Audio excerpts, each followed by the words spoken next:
2016 17 top 10 richest लोगों की list में जिस शख्स का नाम तक नहीं था, 2021 की शुरुआत में वो शख्स दुनिया का सबसे अमीर आदमी बन चुका था। वो रिचेस्ट लोगों की लिस्ट में नंबर 1 पर आ चुका था। हाँ जी फ्रेंड्स, मैं बात कर रहा हूँ एलोन मस्क की। लेकिन सोचने की बात यह है कि आखिर ये हुआ कैसे। और मेरा ये दावा गलत नहीं होगा कि 2021 से पहले शायद कितने ही लोग एलोन मस्क को जानते तक भी नहीं होंगे, और आज सारी दुनिया उनके नाम और काम से अच्छी तरह वाकिफ है। लेकिन जानने की बात यह है कि आखिर एलोन मस्क इतने अमीर बने कैसे।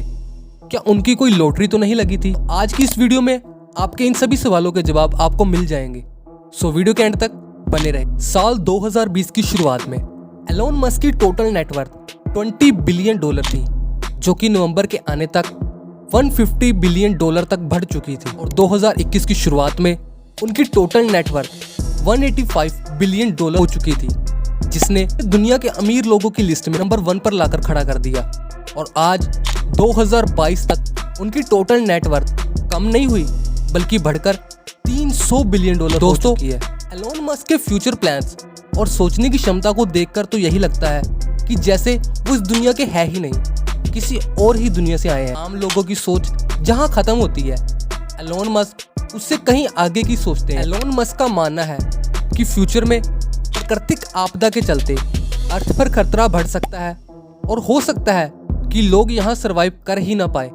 ऐसी सिचुएशन के लिए मस्क मंगल ग्रह को टारगेट कर रहे हैं कि किसी भी तरह मंगल पर जीवन को बसाया जा सके। एलोन मस्क आज दुनिया की कई बड़ी कंपनियों के सीईओ और ओनर है, की बदौलत आज वे इस मुकाम पर है।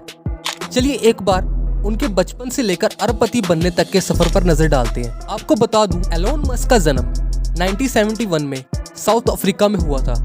उनके पिता एक अफ्रीकन और माँ कैनेडियन थी। मस्क का एक भाई और बहन भी थी। 1980 में पेरेंट्स के डिवोर्स के बाद एलोन ने अपने फादर के साथ रहना पसंद किया, लेकिन वो इनकी एक बहुत बड़ी गलती थी। उनके फादर्स का एलोन के लिए बिहेवियर बहुत बुरा था, इसलिए एलोन ने घर छोड़ने का फैसला कर लिया था। 1989 में एलोन अपनी मम्मी के परमिट के जरिए वीजा लेकर कनाडा में आकर रहने लगे, और यहीं पर उन्होंने 1995 में अपनी 2 डिग्रीज, एक बैचलर ऑफ साइंस की इकोनॉमिक्स में और दूसरी बैचलर ऑफ आर्ट्स की फिजिक्स में 2 डिग्रीज कंप्लीट की। उसके बाद उन्हें दुनिया की सबसे बेस्ट यूनिवर्सिटी में जाने का मौका मिला, स्टैनफोर्ड यूनिवर्सिटी। लेकिन एलोन ने 2 दिन बाद ही यूनिवर्सिटी को छोड़ दिया। जिस टाइम लोग कॉलेज में मजे उठाना चाहते हैं, उस समय एलोन मस्क ने अपना खुद का बिजनेस करने के बारे में सोचा। लेकिन यहाँ एक गौर करने वाली बात यह है, एलोन मस्क ने स्टडी जरूर छोड़ी थी, लेकिन उन्होंने सीखना बंद नहीं किया था। उनका मानना है सीखते रहना जीतते रहने के लिए जरूरी है, इसलिए आज भी कुछ ना कुछ नया जरूर सीखते रहते हैं। 10 साल की एज के करीब एलोन ने अपना इंटरेस्ट कंप्यूटर्स और वीडियो गेम मेकिंग में डाल लिया, और 12 साल की एज में उन्होंने ब्लास्टर नाम के एक बेसिक वीडियो गेम का कोड लगभग $500 में पीसी और ऑफिस टेक्नोलॉजी मैगजीन को बेच दिया। Zip2 1995 में ही एलोन और उसके ब्रदर किम्बल ग्रेग ने मिलकर एंजल इन्वेस्टर्स की मनी के साथ वेब सॉफ्टवेयर कंपनी Zip2 की शुरुआत की। इस कंपनी ने न्यूज़पेपर पब्लिशिंग इंडस्ट्री के लिए मैप्स, डायरेक्शन और येलो पेजेस के साथ इंटरनेट सिटी गाइड को डेवलप किया। मस्क बताते हैं कि इस कंपनी के सफल होने से पहले वे एक अपार्टमेंट का किराया भी नहीं दे सकते थे। उन्हें अपना लैपटॉप शेयर करना पड़ता था।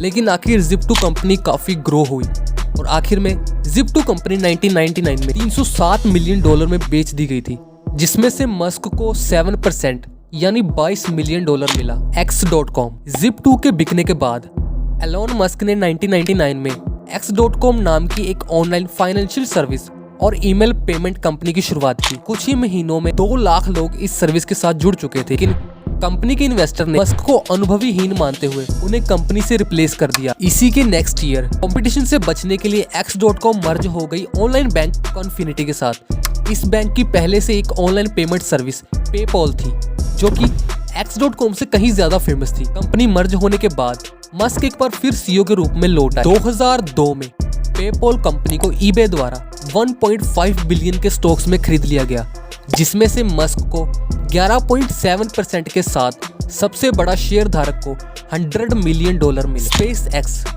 2001 में Musk non profit Mars society से जुड़ गए, जो मार्स पर ग्रीन हाउस पेलोड ले जाना चाहते थे, जिसके लिए ICBM मिसाइल की जरूरत थी। लेकिन जब मस्क उसे खरीदने के लिए मॉस्को की जर्नी की, तो उन्हें पता चला कि मिसाइल काफी ज्यादा कॉस्टली है।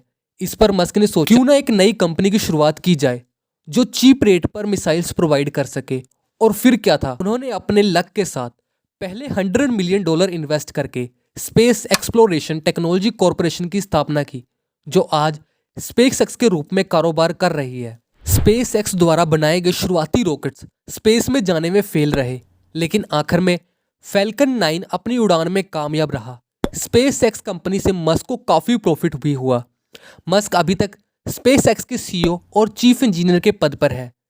स्पेसएक्स के बाद अब वक्त था उस कंपनी के साथ जुड़ने का जिसकी बदौलत मस्क की 70% नेटवर्थ आज उनकी गिनी जाती है, और वो कंपनी है टेस्ला। दुनिया भर में शुमार electric car maker company Tesla की स्थापना 2003 में मार्टिन इबरहर्ड और मार्क टॉरपेनिंग ने की थी। इन दोनों ने 2004 में एलोन मस्क को कंपनी में इन्वॉल्व कर लिया। मस्क $6.5 मिलियन कंपनी में इन्वेस्ट करके कंपनी के सबसे बड़े शेयर होल्डर बन गए। 2009 में मार्टिन के साथ मुकदमे के निपटारे के बाद एलोन मस्क को कंपनी का को फाउंडर घोषित कर दिया गया था। 2022 तक एलोन मस्क वर्ल्ड लेवल पर किसी भी ऑटोमेटिव मेकर के सबसे लंबे समय तक कार्यकाल वाले सीईओ हैं। मस्क के अंडर कंपनी लगातार ग्रो कर रही थी, लेकिन 2010 में अपनी फर्स्ट पेशकश के बाद टेस्ला स्टॉक्स में जबरदस्त इंक्रीजमेंट हुई और 2020 में टेस्ला सबसे ज्यादा वैल्यूएबल कार मेकर कंपनी बन चुकी थी। 2021 में टेस्ला का मार्केट कैपिटल $1 खरब तक पहुंच चुका था। एलोन मस्क अब अपनी फुल स्पीड पर थे। वे इसी तरह नए नए प्रोजेक्ट और कंपनीज लॉन्च कर रहे थे, जिनमें से solar city and Tesla energy, Neuralink company, the boring जैसी कंपनी शामिल है। फ्रेंड्स, एलोन मस्क की अगर वेल्थ की बात करें तो उन्होंने अपनी सबसे पहली अच्छी इनकम $100 मिलियन वो हासिल की थी पेपॉल ईबे को बेचकर।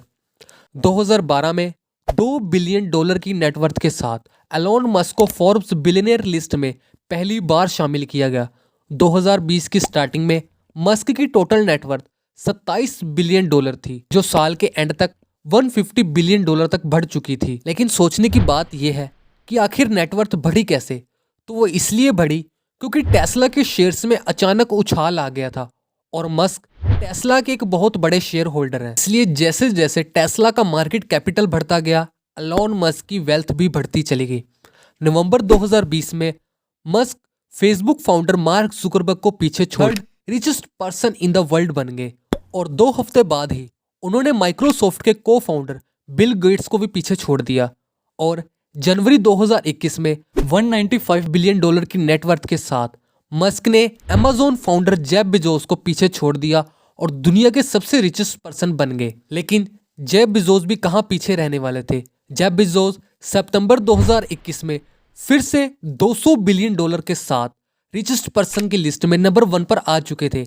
लेकिन टेस्ला के शेयर्स में बूम के कारण एलोन मस्क $300 बिलियन के साथ अब नंबर 1 पर है। उनकी नेटवर्थ लगातार बढ़ती ही जा रही और आज 2022 में भी एलोन मस्क अपनी इतनी बड़ी नेटवर्थ के साथ दुनिया के रिचेस्ट पर्सन की लिस्ट में नंबर 1 पर बने हुए हैं। एलोन मस्क का ये इतना लंबा सफर सुनने में जितना आसान लगता है, एलोन मस्क के लिए ये उतना ही डिफिकल्ट और एक लॉन्ग पीरियड था और शायद सभी सक्सेसफुल लोगों के लिए ये होता भी है।